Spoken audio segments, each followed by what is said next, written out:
A los 68 años, pensé que lo más difícil de mi vida sería sobrevivir a una cirugía del corazón. Me equivoqué.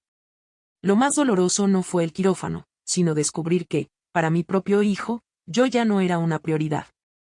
Horas después de recibir el alta médica, salí del aeropuerto con una pequeña maleta en una mano y una carpeta llena de instrucciones médicas en la otra. Mi pecho todavía dolía con cada respiración. Miré a mi alrededor esperando ver un rostro conocido.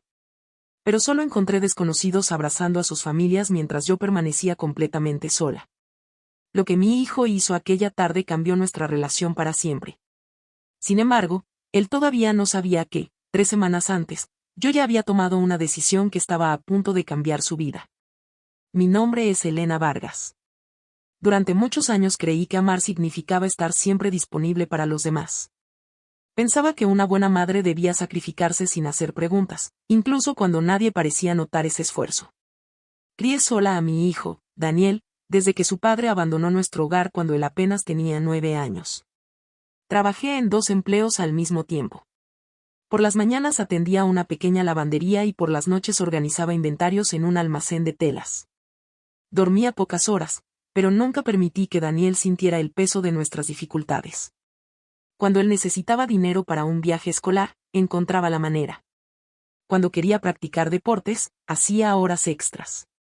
Cuando enfermaba, yo permanecía despierta toda la noche cuidándolo, aunque al día siguiente tuviera que trabajar desde muy temprano. Los años pasaron. Daniel terminó la universidad y consiguió un excelente empleo como abogado. El día que recibió su primer despacho profesional sentí que todos aquellos sacrificios finalmente habían valido la pena. Poco después conoció a Paula, una mujer inteligente, organizada y muy ambiciosa. Al principio nuestra relación fue maravillosa. Me llamaba para pedirme recetas, me preguntaba cómo preparar los platos favoritos de Daniel y decía que siempre había querido tener una suegra como yo. Cuando nacieron mis nietos, Lucas y Emma, mi felicidad parecía completa. Sin darme cuenta, empecé a convertirme en la persona que resolvía todos los problemas de la familia. Si Paula tenía una reunión importante, yo recogía a los niños en la escuela.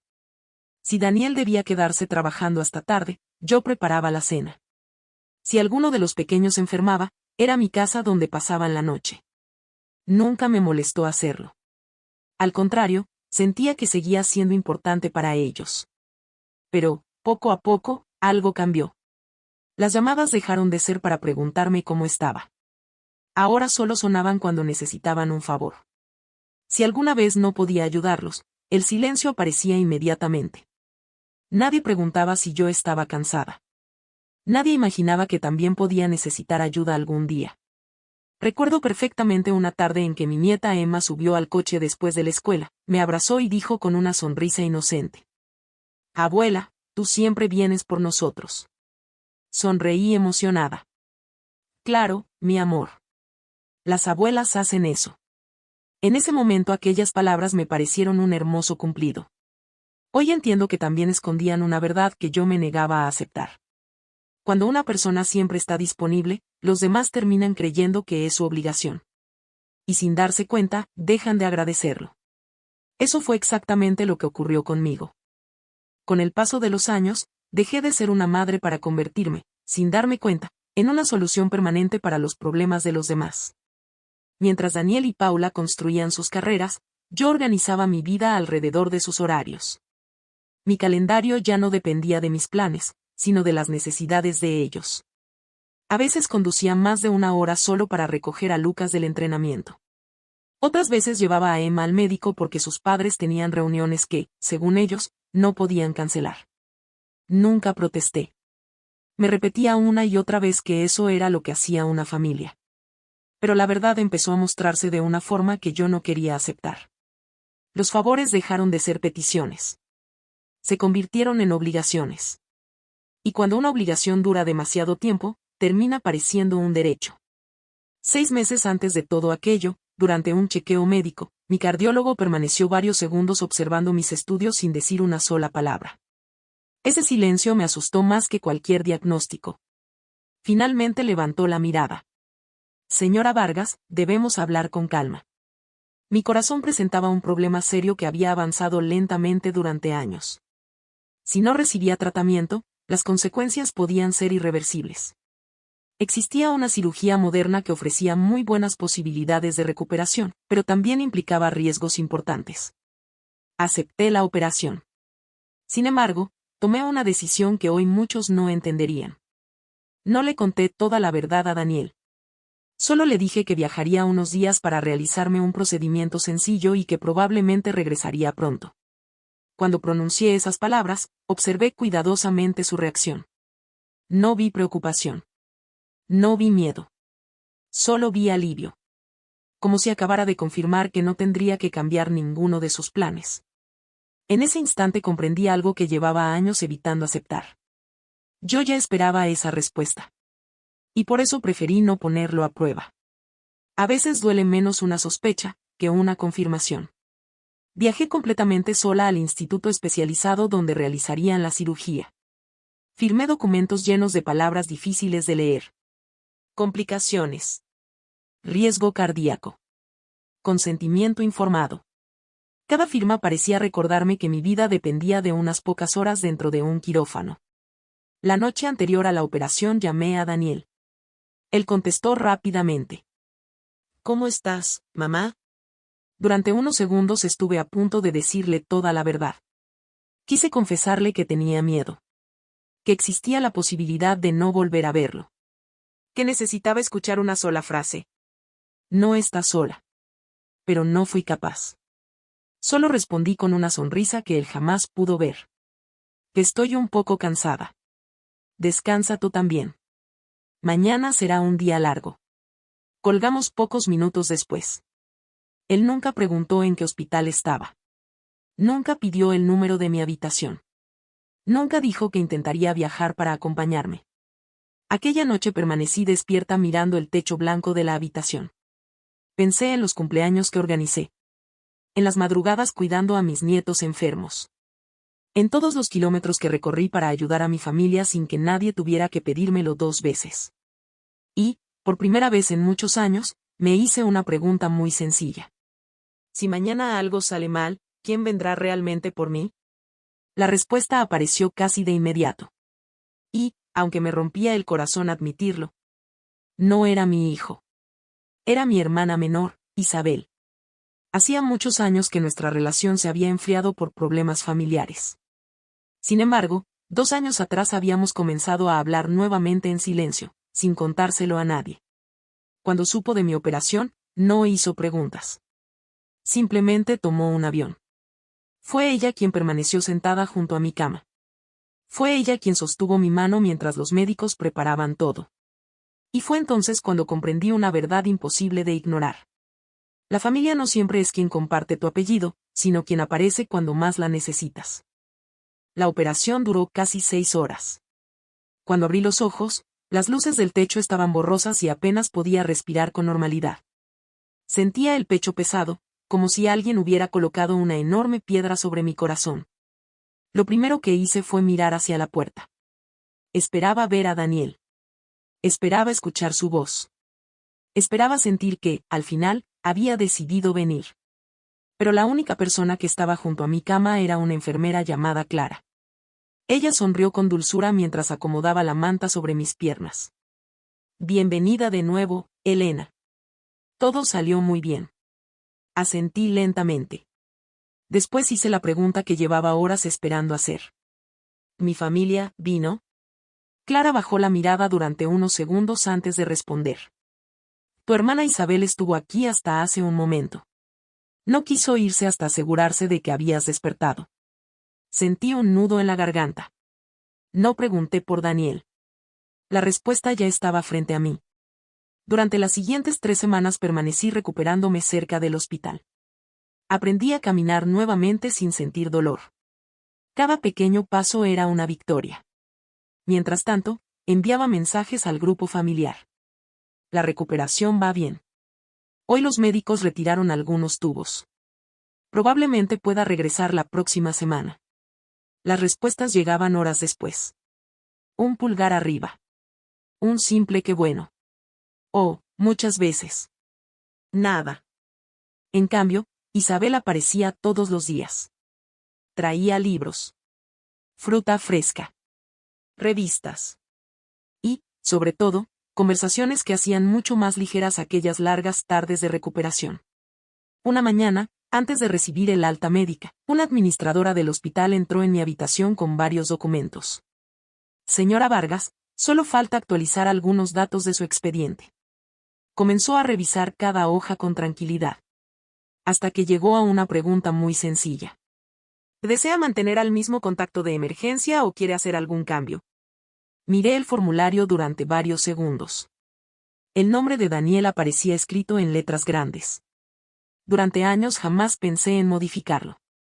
Era mi hijo. Parecía lo más lógico. Pero entonces recordé otra pregunta. ¿Quién estuvo aquí cuando realmente lo necesité? La respuesta seguía siendo la misma. Respiré profundamente. Quiero cambiar ese nombre. La administradora levantó la vista.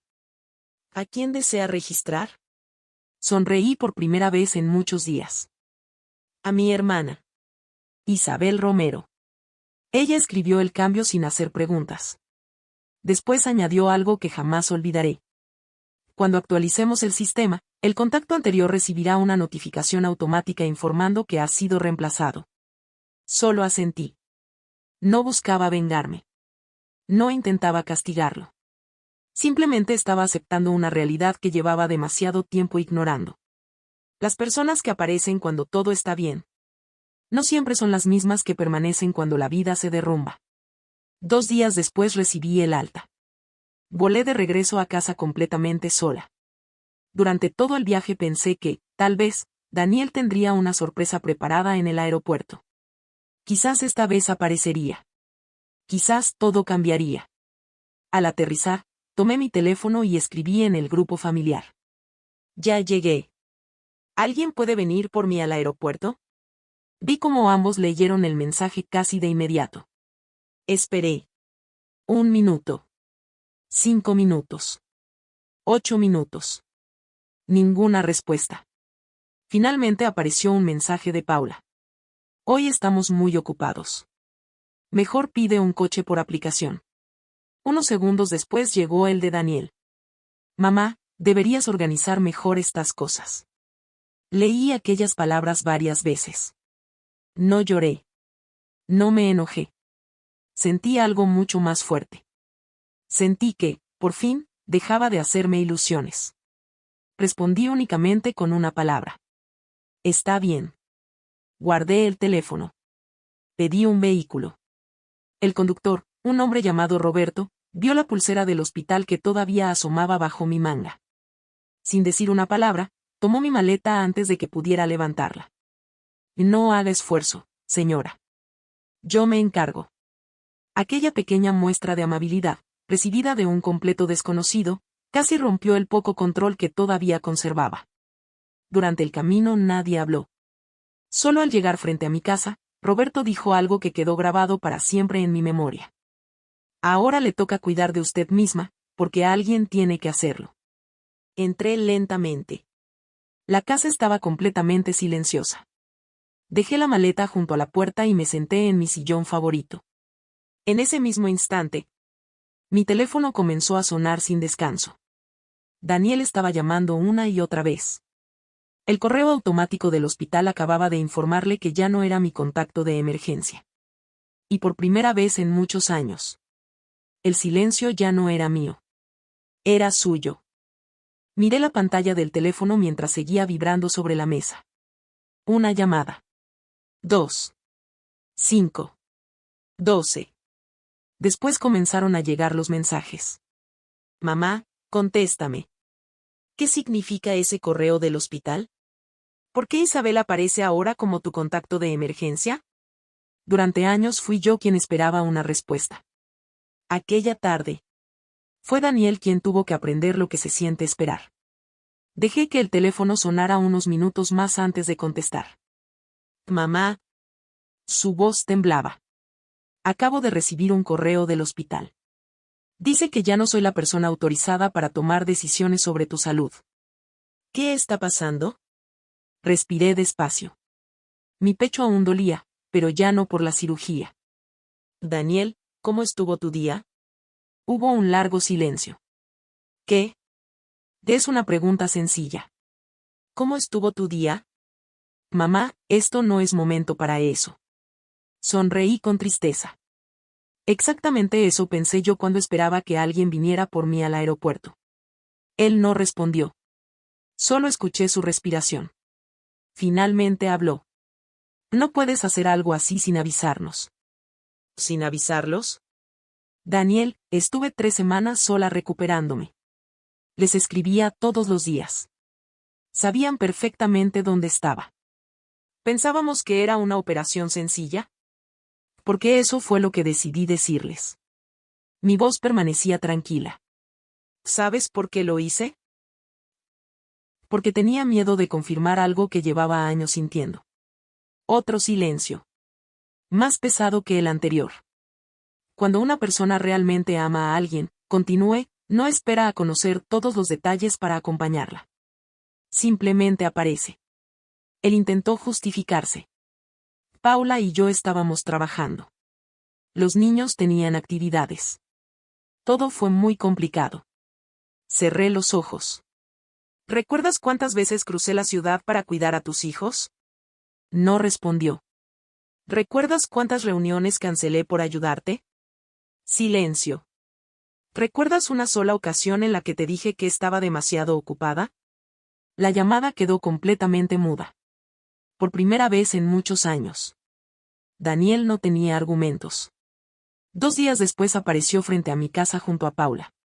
Esta vez no traían prisa. No traían listas. No traían excusas. Solo llevaban una carpeta. Daniel la colocó sobre la mesa. También recibimos una carta del abogado. Asentí. Sí. Había realizado otro cambio importante. El fondo destinado a la educación de Lucas y Emma seguía exactamente igual. Nunca tocaría el futuro de mis nietos. Pero eliminé el permiso que Daniel y Paula tenían para utilizar parte de mi patrimonio cuando quisieran, sin consultarme. Aquella ayuda nació para emergencias. Con el tiempo, ellos comenzaron a verla como un derecho. Paula respiró profundamente. ¿Nos estás castigando? Negué lentamente con la cabeza. No. Estoy poniendo límites. Hay una gran diferencia. Durante 15 años estuve disponible para ustedes a cualquier hora. Solo necesité una pequeña parte de ese mismo amor. Y la única respuesta que recibí fue que pidiera un coche por aplicación. Ninguno de los dos pudo mirarme a los ojos. Las lágrimas comenzaron a caer por el rostro de Paula. No nos dimos cuenta. Respondí con calma. Ese es precisamente el problema. Nunca se dieron cuenta. Los meses siguientes fueron diferentes. Daniel empezó a llamarme sin necesitar ningún favor. Algunas tardes aparecía solo para tomar un café. Otras veces recogía él mismo a los niños de la escuela. Poco a poco dejó de esperar que yo resolviera todos los problemas. También reconstruí mi relación con Isabel. Después de tantos años de distancia, descubrimos que todavía quedaba tiempo para recuperar todo lo que habíamos perdido. Hoy mi corazón sigue sanando. No solo por la cirugía. También porque aprendí una lección que debí entender hace muchos años. El amor verdadero no significa decir sí a todo. Significa estar presente cuando la otra persona más lo necesita. Y los límites no destruyen una familia. La protegen. Porque cuando el respeto desaparece, el sacrificio deja de ser amor y comienza a convertirse en costumbre. Aquel día salí del aeropuerto completamente sola. Pero también fue el día en que dejé de abandonar a la persona más importante de mi vida. A mí misma.